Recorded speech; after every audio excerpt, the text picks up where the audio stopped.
Hello everyone, welcome to a review. Today's review is going to be on Cartier Roadster, or Roadster by Cartier. It's a fragrance that has been out since 2008. Very unique fragrance. Here's the bottle. You have a very heavy glass bottle that says Roadster Cartier across the middle. It's going to be really hard to see it just because it's see-through glass. Either way, the glass is very heavy, very durable. Bottle design, this is one of my favorite bottle designs. They put a lot of effort into this bottle. If you take off the cap, you screw it off. It's supposedly designed after Cartier's watches or watch line that they actually have, so it's supposed to resemble that. Either way, they did a great job. The cap is heavy quality. It's got a rubber on right here. Screws on, screws off. Very unique design. Very unique design. Overall, high quality. Screws back on and it kind of locks into place. So it's really a very excellent bottle. Now, for the relevant information on this bottle, you're going to find it if you hold it this way, this is the front. It's going to be on the bottom back. So it's actually here. You're not going to see this one either, but you may see like the white etches. It's etched in white. It's not an actual sticker or anything like that. But on the back, 50 milliliter, 1.6 ounce.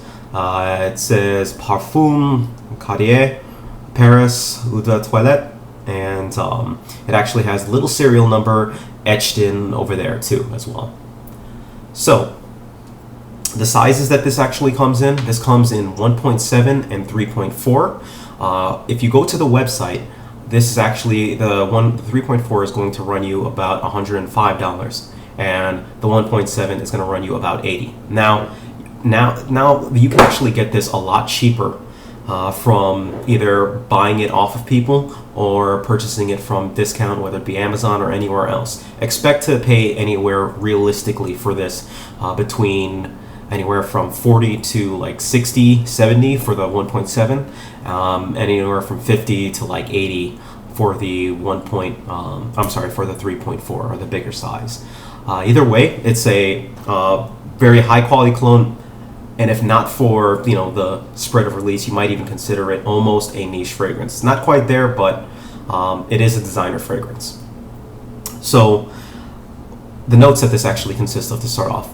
It starts off, at least on the website, I had a little trouble actually figuring out what the official note list was for this, but after squabbling or going through a bunch of different websites, kind of figured it out. And that's vetiver, labdanum, bergamot, vanilla, cashmere, and wood, patchouli, and mint.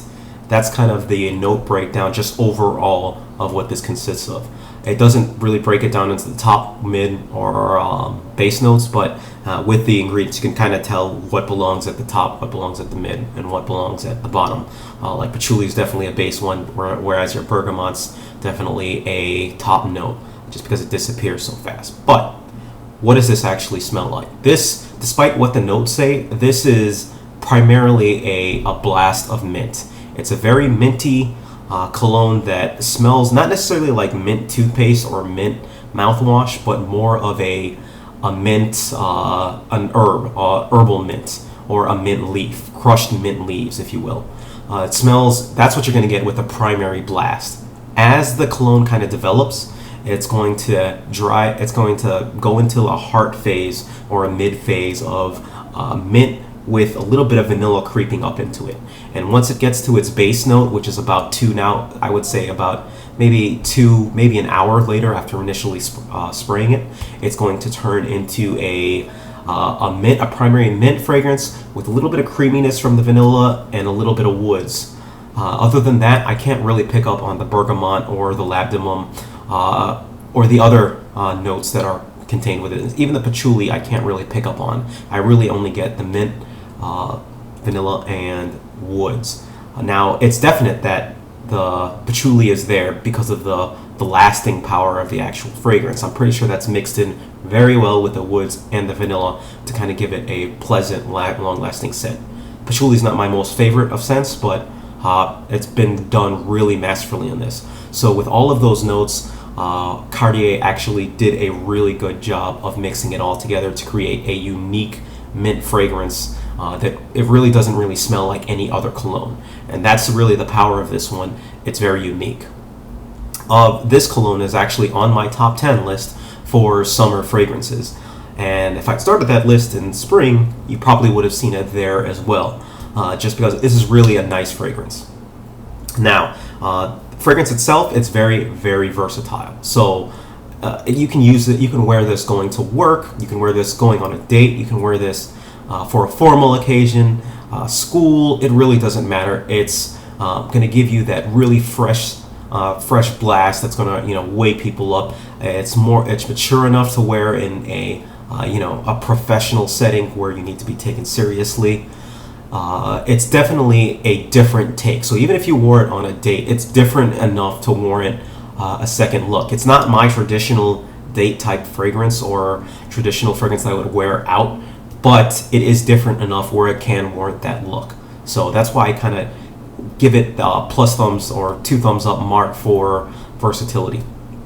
Now for projection is good on it. It's not going to be knock your socks off projection, but it goes on you and it stays for a decent amount of time in terms of how far it goes off and projects. So on that part, it gets a good rating, not a bad rating, not a fantastic rating, but a good rating. Now for longevity, this lasts on me about 6 hours. After 6 hours, you really have to just press your nose up against your skin to really get it, at least on my skin. So whenever I take this one out, especially if I'm wearing it to work, I usually carry a little decant of it just so after I'm finished working out or hitting the gym, I just go ahead and take a shower and spray it on right afterwards just to kind of re-give it that blast. All right.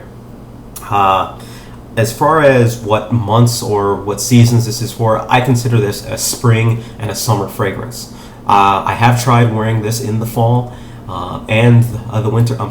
Tried wearing this in the winter for that matter, and it's just not strong enough past that blast. That blast is definitely strong enough to be in the winter, but once it kind of gets tones down from that initial blast, it's not really going to be. It's going to be difficult to detect it in the winter from then. All right.